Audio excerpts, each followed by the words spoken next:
Welcome to Parasitology. Today, we are diving into one of the most fascinating and cunning survival strategies in the natural world, parasitism. We will explore what it means to be a parasite, why they are so incredibly successful, and how we can use mathematics to predict and stop their spread. Let us get started. To truly understand parasitism, imagine you have a roommate who moves into your apartment without asking. This roommate eats all your groceries, never pays rent, and constantly leaves a mess that makes you feel physically sick. You are doing all the hard work to survive and maintain the apartment, while they are just feeding off your resources and actively harming your well-being. This is exactly what happens in the natural world billions of times every single day. Building on that roommate analogy, we call this behavior biological freeloading. It might sound lazy to us, but it is actually one of the most successful and common ways of life on Earth. Instead of expending energy hunting for food or building their own shelters, these clever creatures have evolved to let someone else do all the heavy lifting. They simply sit back and reap the rewards. This evolutionary shortcut is what makes parasites so incredibly abundant across almost all species. Now that we have an intuitive grasp, let us look at the formal biological definition. Parasitism is defined as a close, long-term symbiotic relationship between two different species. In this relationship, one organism, the parasite, benefits by gaining crucial life-sustaining resources like nutrients, shelter, or a safe environment to reproduce. The other organism, the host, is actively harmed. The host suffers a measurable loss of energy, physical tissue damage, or even death as a direct result of the infection. You might be wondering how this differs from a lion eating a zebra. Unlike a classic predator that kills its prey immediately for a single meal, a successful parasite usually keeps its host alive as long as possible. The goal is to continuously extract resources over time, not to end the meal quickly. This relationship is fundamentally unequal and antagonistic. As the evolutionary fitness of the parasite increases, the evolutionary fitness of the host decreases. It is a constant biological arms race. So, why is studying this so important? Understanding parasitism is absolutely critical because parasites are responsible for some of the most devastating and widespread diseases in human history. Conditions like malaria, sleeping sickness, and schistosomiasis affect millions. By studying exactly how parasites interact with their hosts, medical professionals and researchers can develop life-saving drugs, vaccines, and public health strategies. Without this knowledge, we would be completely defenseless against these invisible, highly adaptable threats that constantly evolve to exploit our bodies. Beyond human medicine, parasitology is incredibly vital for agriculture and veterinary science. Parasites can easily wipe out entire crops or livestock populations, which can lead to severe economic collapse and global food shortages. Furthermore, in natural ecosystems, parasites play a hidden but essential role. They help control animal populations and drive the continuous evolution of host immune systems. They are a fundamental gear in the machinery of nature, shaping the survival and adaptation of countless species around the globe. Knowing the biology is only half the battle.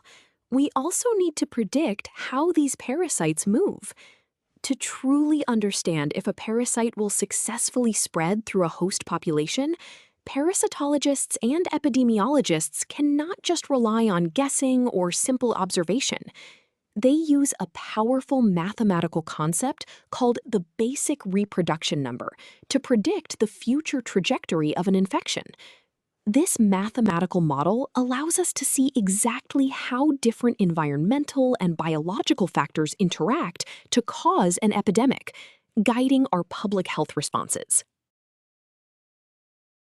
This brings us to the fundamental equation used by epidemiologists.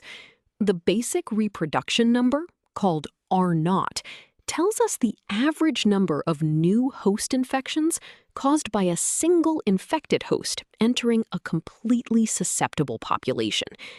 It equals beta, the transmission efficiency, times N, the number of susceptible hosts, times D, the duration of infectiousness.